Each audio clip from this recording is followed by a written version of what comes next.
Economics में जो most of the concept होते हैं वो इंटरलिंक्ड एंड कनेक्टेड होते हैं एक चेन की तरह।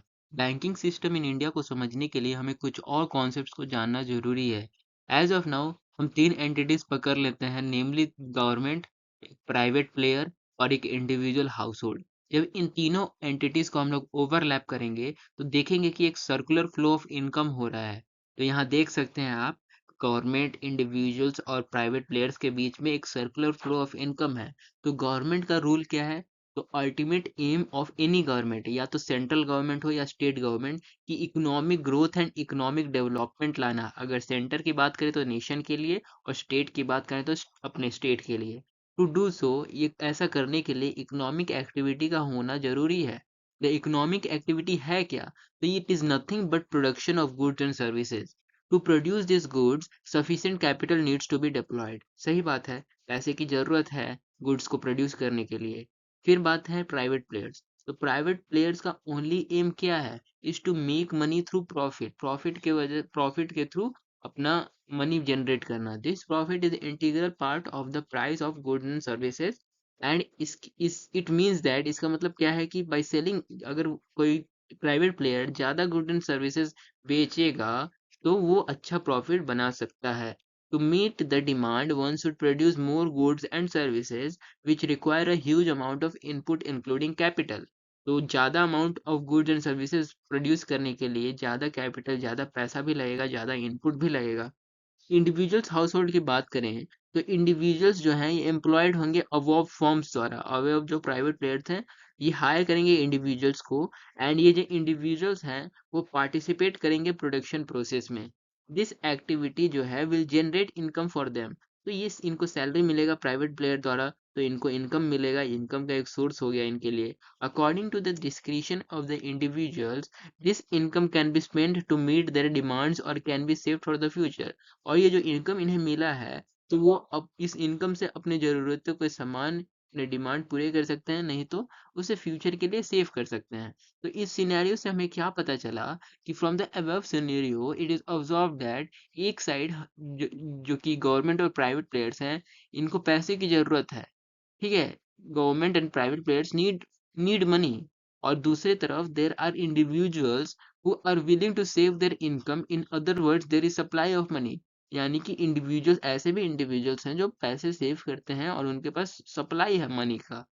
और जब when this demand and supply gap को हम लोग फिल कर देते हैं तो economy start to run.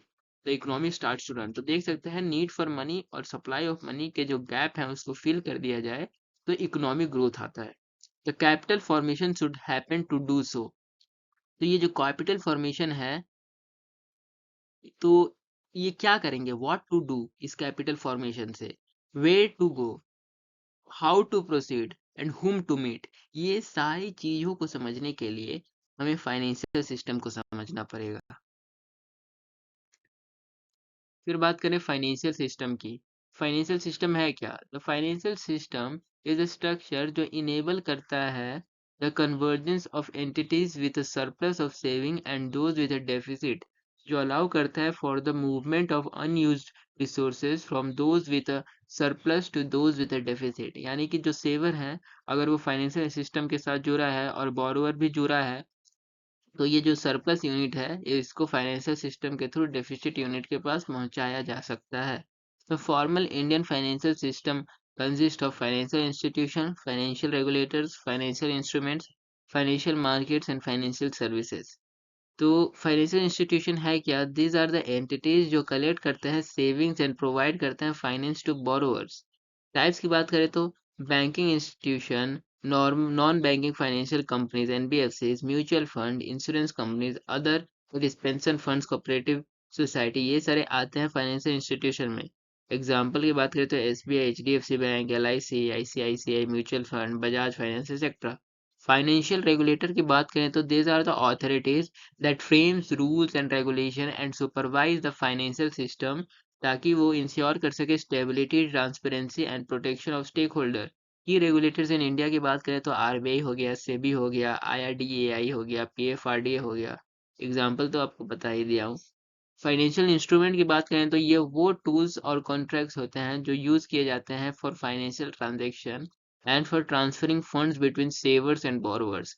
Types की बात करें तो इक्विटी शेयर्स हो गए, debentures, bonds, government securities, commercial paper, certificate of deposit, derivatives, future option, swaps etcetera. Others में बिल्स आ गए, नोट्स आ गए एक्सेट्रा। एग्जाम्पल तो बता ही दिया आपको, shares, bonds, treasury bills, mutual fund units etcetera. वहीं फाइनेंशियल मार्केट क्या होता है? तो ये सारे हम लोग क्या डिस्कस करते हैं, कर रहे हैं, फॉर्मल इंडियन बैंकिंग सिस्टम में क्या क्या होता है। फिर है चौथा नंबर पे फाइनेंशियल मार्केट।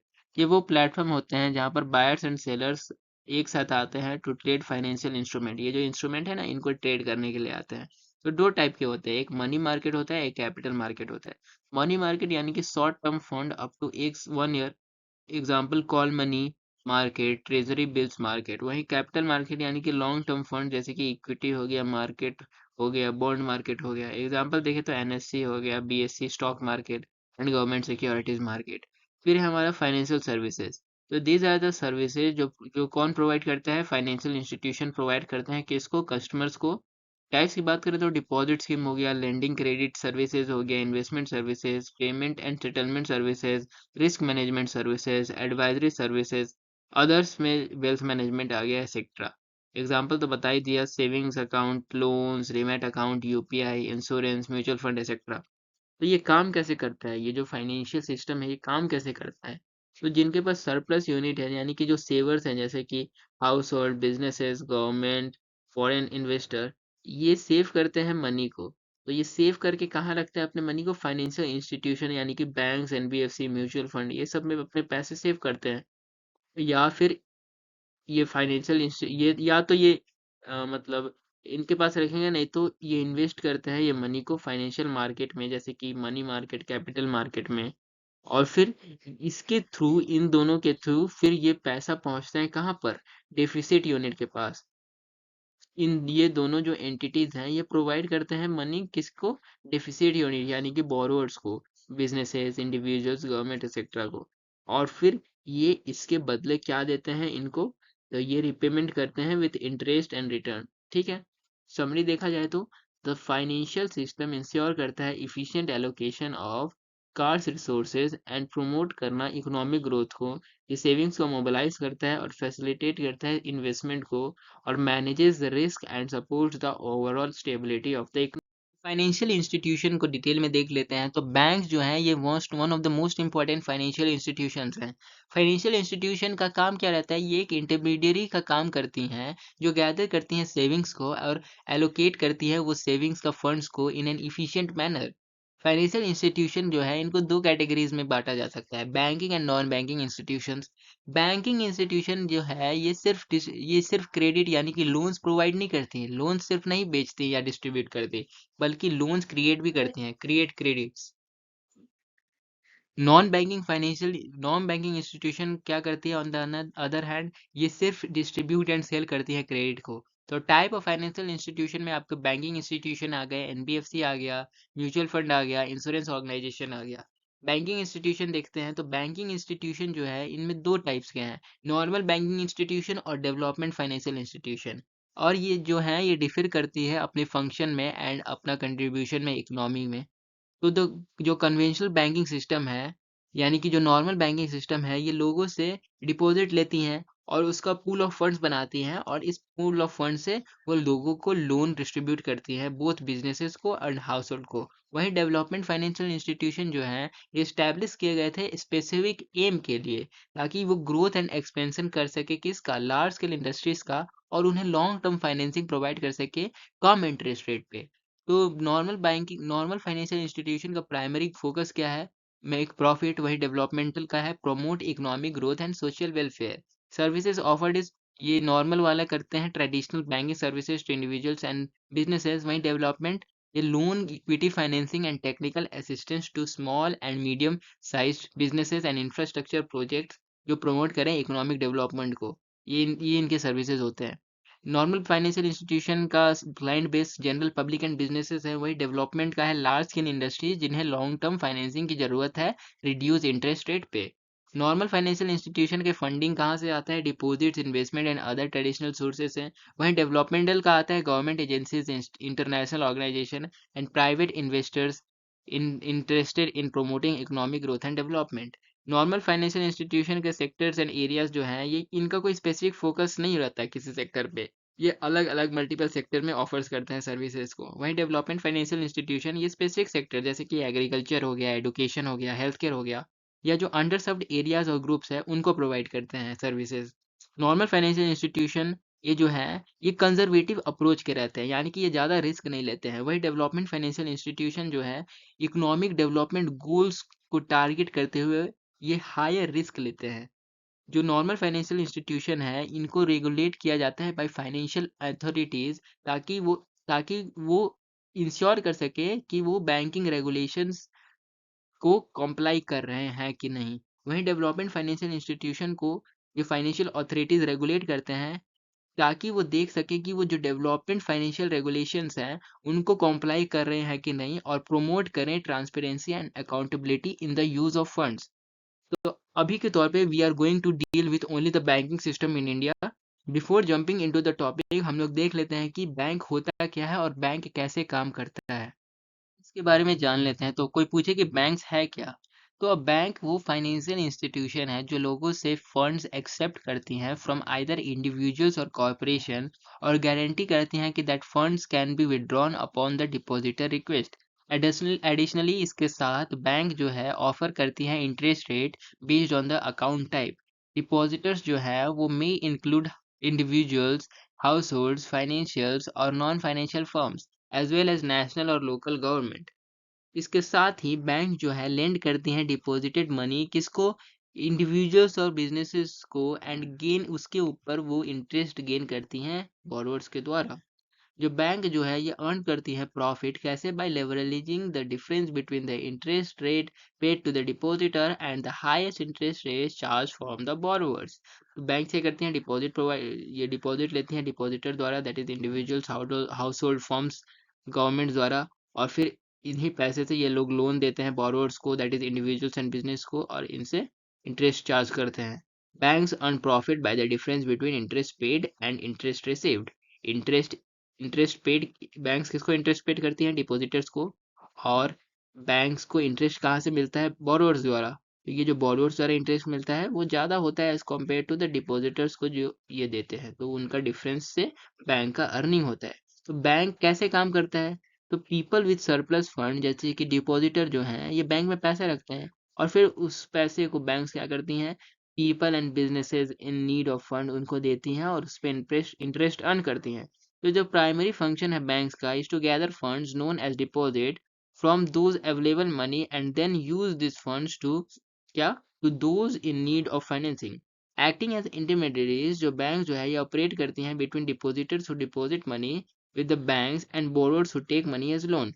और जो इंटरेस्ट है ये टर्म है use to describe both the amount bank page for deposit and the income they generate from loans. समझे? तो बैंक को कौन अर्न करता है? दो टाइप के बैंक है हमारे पास, पब्लिक सेक्टर बैंक और private sector bank. Public sector यानी कि owned and operated by the government of India, और प्राइवेट सेक्टर बैंक यानी कि owned and operated by government entities.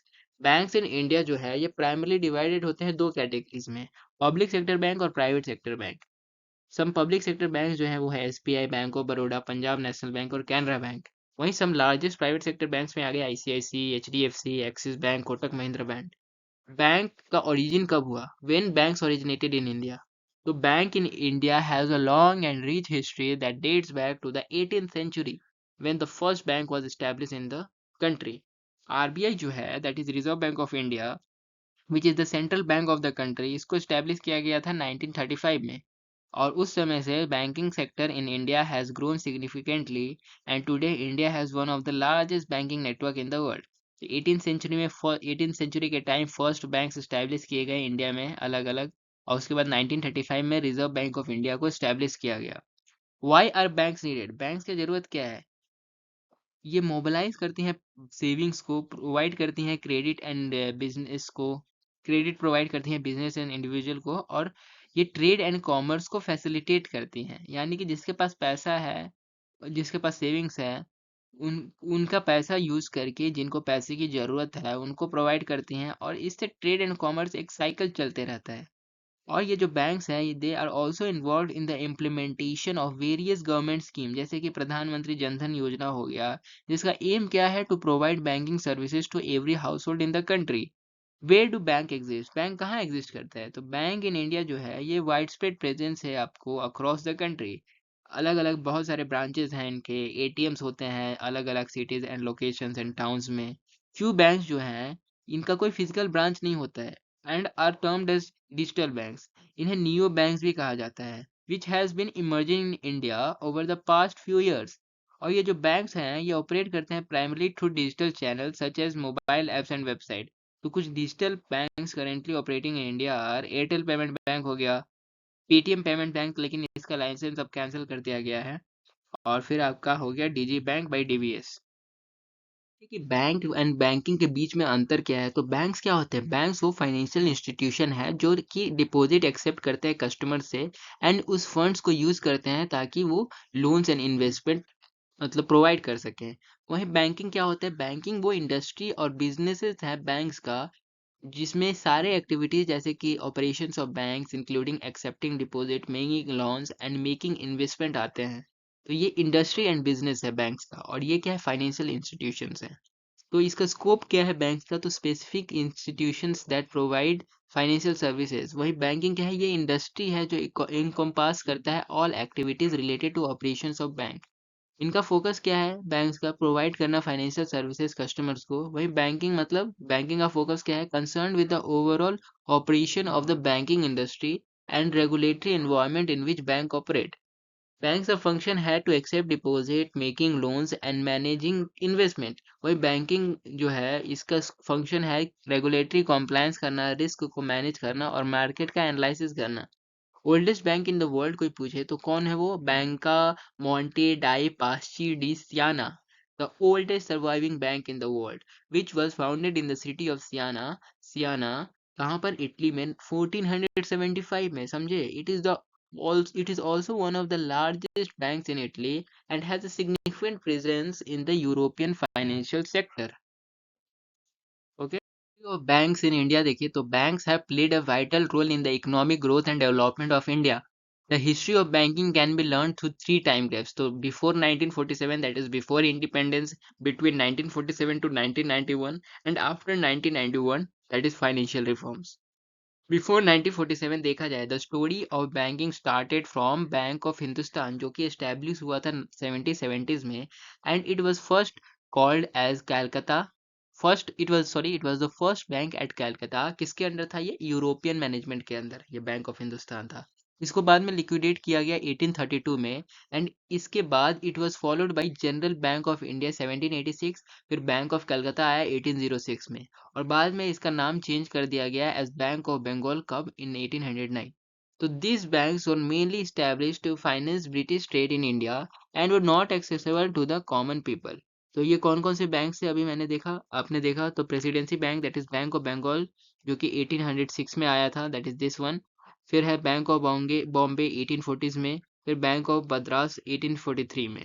तो these three banks are termed as presidency banks, और ये work करते थे as quasi central bank in India. 1921 में imperial bank of India बनाया गया by merging all the presidency bank.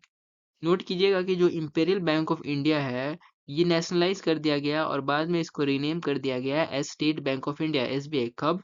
1 जुलाई 1955 में। तो देखिएगा यहाँ पर जो बैंक ऑफ हिंदुस्तान था ये 1770s में पहला बैंक था at Calcutta under the European management. फिर आया जनरल बैंक ऑफ इंडिया 1786 में। फिर आया 1806 में बैंक ऑफ कलकत्ता, जिसका नाम बाद में चेंज करके बैंक ऑफ बंगाल कर दिया गया 1809 में। फिर यहाँ पर आया आपको प्रेसिडेंसी बैंक्स। 1806 में था बैंक ऑफ बंगाल, 1840 में था बैंक ऑफ बॉम्बे, और 1843 में था बैंक ऑफ मद्रास। फिर बाद में इन तीनों, बॉम्बे, बंगाल और मद्रास को मर्ज करके बना दिया गया इंपेरियल बैंक ऑफ इंडिया, कब? 1921 में। और फिर इसका नाम चेंज कर दिया गया और इसे नेशनलाइज कर दिया गया, कब? 1 जुलाई 1955 में, एंड रीनेम कर दिया गया as state bank of India. Additional info देखा जाए तो 1840s में ओरिएंटल बैंक कॉरपोरेशन जो है एस्टेब्लिश किया गया था, which was the first bank to provide loans to Indian traders के लिए। And the bank had a significant impact on the Indian economy, और बाद में इसका ओरिएंटल बैंक कॉरपोरेशन का नाम चेंज करके क्या कर दिया गया, bank of India. Next came the Allahabad bank, जिसे एस्टेब्लिश किया गया था 1865 में, और ये आज भी वर्किंग है।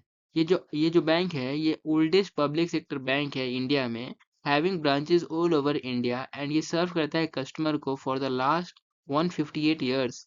ये इलाहाबाद बैंक ये जो है is also known as one of India's oldest joint stock banks.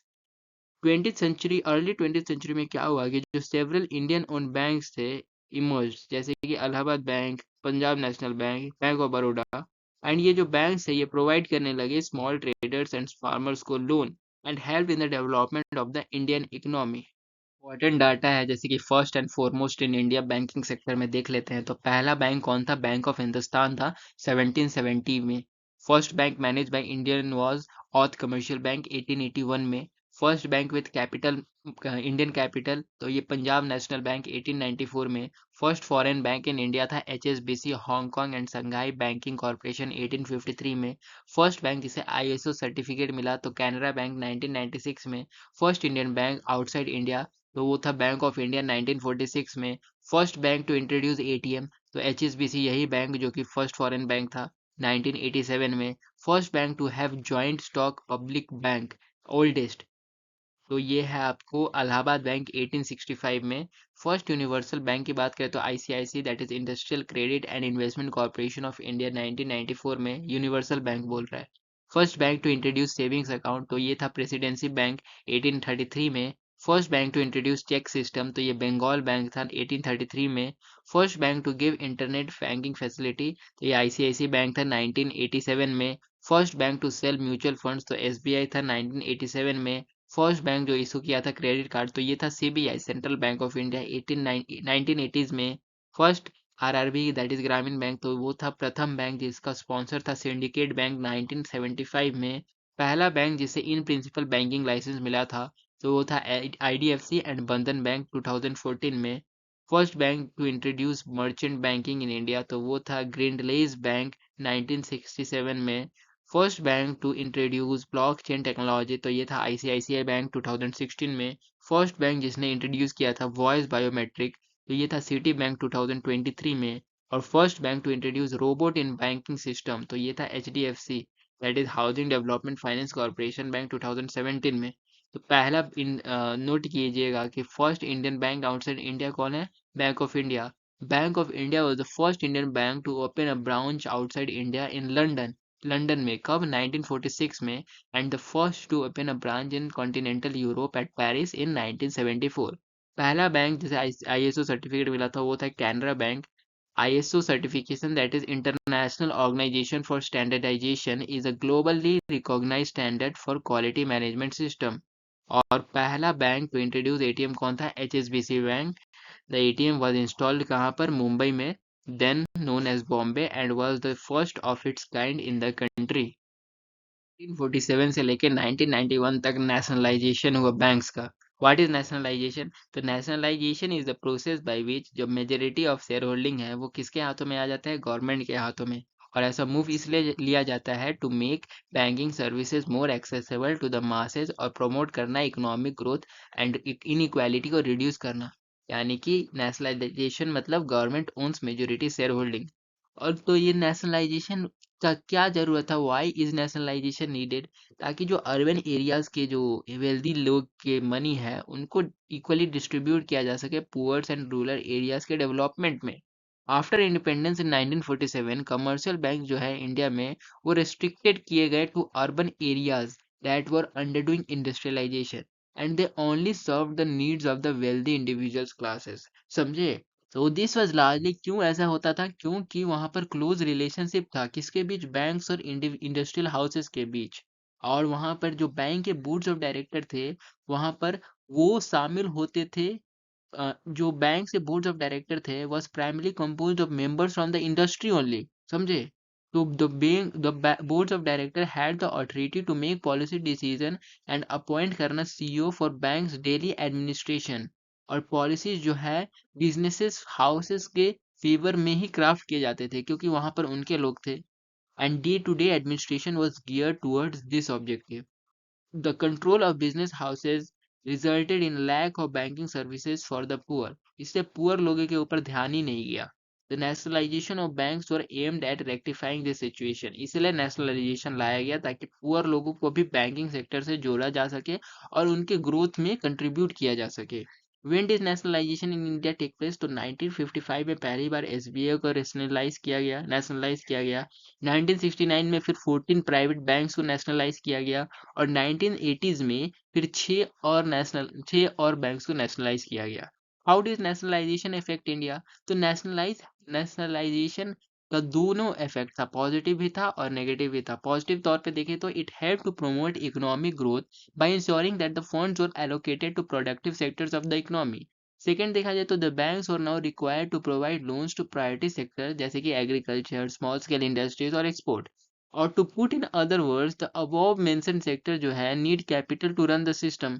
दो priority sector lending their capital requirement was taken care of. समझे क्या बोला जा रहा है यहाँ पर? कि ये जो ऊपर में मैंने देखा आपको बताया है कि ये जो एग्रीकल्चर स्मॉल स्केल इंडस्ट्रीज है इनके ग्रोथ के लिए इनको कैपिटल पैसे की जरूरत है। तो इसलिए प्रायोरिटी सेक्टर लेंडिंग के थ्रू ये ये निश्चित किया गया कि इन सेक्टर्स को पैसे मिले।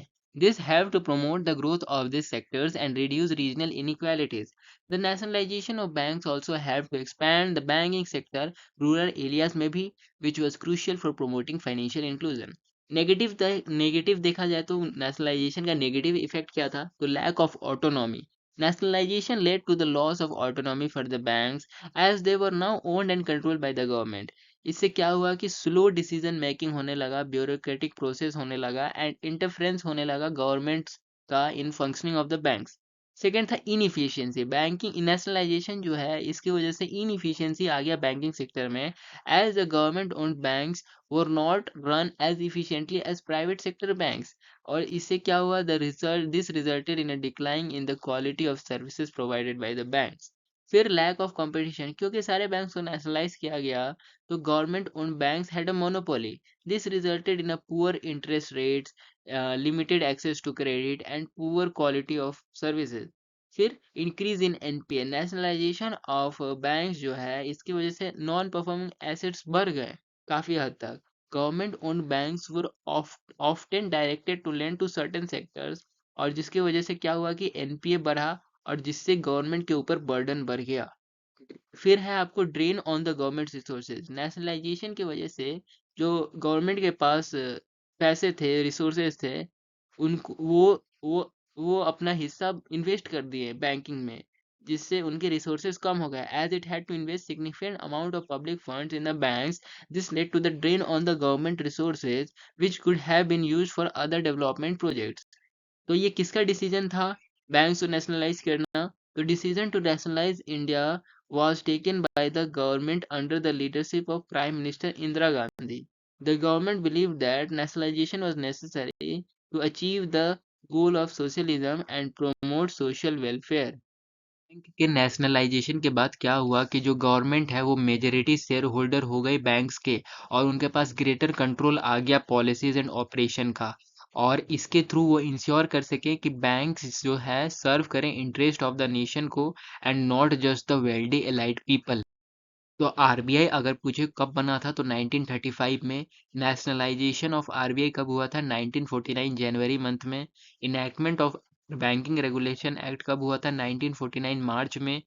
एसबीआई कब नेशनलाइज हुआ था? 1955 में। एसबीआई के सब्सिडरीज कब नेशनलाइज हुए थे? 1959 में।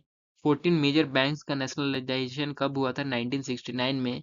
Creation of credit guarantee corporation कब हुआ था? 1971 में। और आरआरबीज कब आए थे? 1975 में। और 6 मोर बैंक्स का नेशनलाइजेशन कब हुआ था? नेशनलाइजेशन 1980s में। और ये नेशनलाइजेशन का रिजल्ट क्या हुआ? तो जो पब्लिक डिपॉजिट है बैंक्स के अंदर वो इंक्रीज कर गया 800% से, as the government ownership gave public faith and trust. Reserve bank of India and banks की बात करें तो another important impact of nationalization ये था कि जो कि एक स्ट्रॉन्ग रेगुलेटरी फ्रेमवर्क बनाया गया फॉर द बैंकिंग सेक्टर, और आरबीआई के पास ग्रेटर पावर आ गया ताकि वो रेगुलेट कर सके बैंकिंग इंडस्ट्री को और इंश्योर कर सके कि जो बैंक्स हैं वो मेंटेन करें adequate level of reserves and capital अपने पास। और ये हेल्प किया to maintain the stability in the banking sector और प्रिवेंट किया फाइनेंशियल क्राइसिस को। Impact of 1991 reforms on banking देखा जाए, लिबरलाइजेशन पॉलिसी आया बैंकिंग में 1990s में। The Indian banking sector witnessed a significant transformation. अब यहाँ पर लिबरलाइजेशन के बाद क्या हुआ, जो प्राइवेट सेक्टर बैंक्स हैं वो अब अलाउ किए जाने लगे to operate, and foreign banks जो है उनको परमिशन मिल गया to set up branches in India. The introduction of technology in the banking sector led to the establishment of ATM networks, online banking and mobile banking. आज के scenario देखा जाए तो today the Indian banking sector ये mix है public sector banks, private banks और foreign banks का। और आरबीआई जो है ये सेंट्रल रेगुलेटरी अथॉरिटी है जो सुपरवाइज करती हैं और रेगुलेट करती हैं the functioning of the banks को in India. The banking sector in India has a significant progress of had made significant progress over the years and has contributed to growth and development of the Indian economy। तो summary देखा जाए तो nationalisation of bank जो है ये significant event था country के history में, और ये हेल्प किया बैंकिंग सर्विसेज को मोर एक्सेसिबल बनाने के लिए मासेस के लिए, और इकोनॉमिक ग्रोथ प्रमोट किया, इनइक्वालिटी को रिड्यूस किया, और एक स्ट्रॉन्ग रेगुलेटरी फ्रेमवर्क बनाया बैंकिंग सेक्टर के लिए। While the move was not without its challenges, it has had a lasting impact on the country's economy and helped to promote the financial inclusion। Pi limit कितना है banking sector में, तो PSBs यानी कि public sector banks के लिए 20% है और वहीं प्राइवेट सेक्टर के लिए 74% है। प्राइवेट सेक्टर बैंक की बात करें तो ऑटोमेटिक रूट के थ्रू अप टू 49% कर सकते हैं और गवर्नमेंट रूट के थ्रू 49% से बियॉन्ड और 74% तक कर सकते हैं। तो इस प्रकार टोटल 74% एफडीआई लिमिट है प्राइवेट सेक्टर में। ऑटोमेटिक रूट होता क्या है, जहाँ पर आपको कोई अप्रूवल लेने की जरूरत नहीं है रिजर्व बैंक ऑफ इंडिया या सेंट्रल गवर्नमेंट से। वहीं गवर्नमेंट रूट यानी कि आपको पहले से अप्रूवल लेने की ज़रूरत है, बिना अप्रूवल के आप उतना इन्वेस्ट नहीं कर सकते।